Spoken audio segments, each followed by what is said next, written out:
Well, White House Press Secretary Kayleigh McEnany, thank you for taking a moment to speak with us. The president said yesterday that some states will start giving out stimulus as soon as next week. Do you know if the Carolinas are part of that list? Yeah, so we're working closely with governors, and they're going through the application process now. I believe you're referring to the unemployment insurance. And what I can say is this, rather than going through a state-by-state breakdown of where it stands, because this is fastly moving and what has been a few-day process here.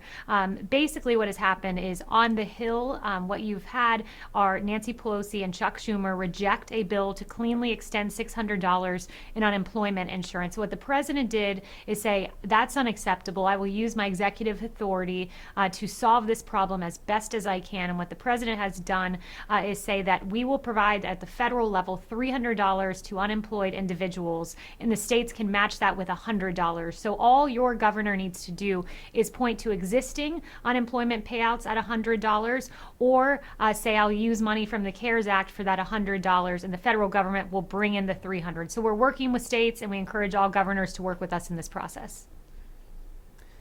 The president would like a safe and effective vaccine as soon as possible. My question is this.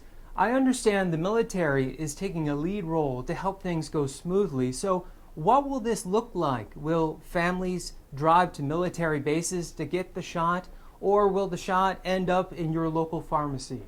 Yeah, so the DoD will be working to make sure it's distributed. So it will be distributed broadly through states and available at many different facilities.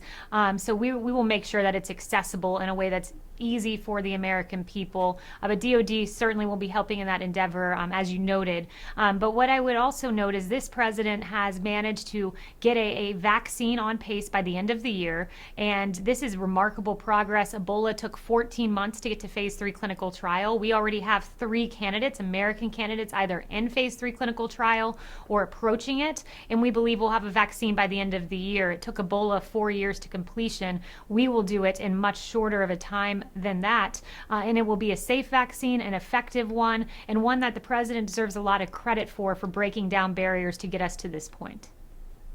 I know there has to be a priority. There won't be enough vaccine for 300 million people on day one. Can you kind of walk us through who will be first and second and third, and then perhaps when will a healthy family and their children be able to get the vaccine?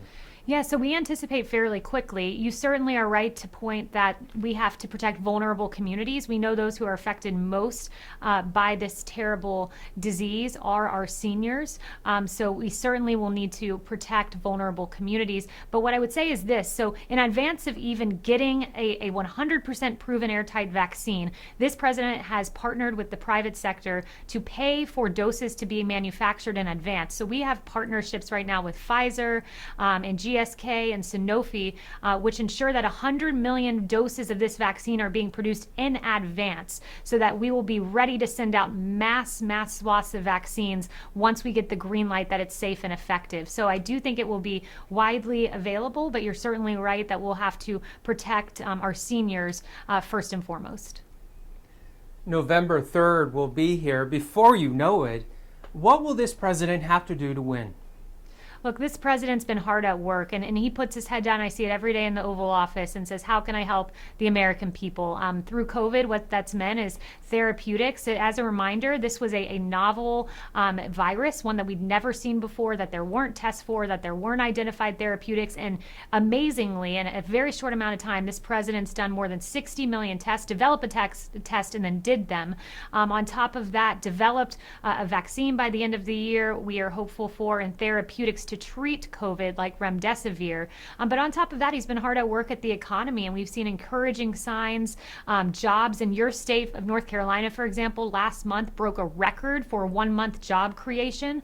And what that says to me is this president, he was the jobs president who brought us the hottest economy in modern history once, and he'll do it again. And I believe that the American people will recognize the hard work of this president on the economy, on COVID, and a myriad other fronts.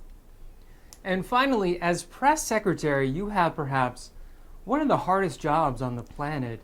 What advice do you have for people who face adversity and challenges in their work? Yeah, it's a great challenge. I'm a person of faith. I rely heavily on my faith, and we pray every time before I go out to my press briefing, so that's very important to me personally.